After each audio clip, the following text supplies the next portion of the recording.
Hello मित्रांनो, तुमच्या Marathi Dick चॅनलवर स्वागत आहे। मी तुम्हाला मराठी डिक चॅनलवर रोज नवीन इंग्रजी शब्द शिकवणार। तर चला समय नष्ट न करता आजच्या व्हिडिओमध्ये शिकूया इंग्रजी शब्द। स्फियर। स्फियरचा मराठी अर्थ गोल, गोलक, पृथ्वीचा गोल, गोल किंवा गोलाकार वस्तू, आवाका, मर्यादा, प्रांत, कार्यक्षेत्र किंवा आवडीचे क्षेत्र किंवा कक्षा होत आहे।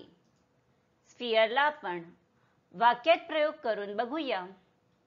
पहिला वाक्य आहे The earth is not a perfect sphere। दुसरा वाक्य आहे Mathematics is not my sphere। तिसरा वाक्य आहे Her sphere of interest is very limited। चौथा वाक्य आहे His work is little known outside the academic sphere। Friends, व्हिडिओला लाईक, शेअर आणि कमेंट करायला विसरू नका आणि चॅनलला सबस्क्राइब करा।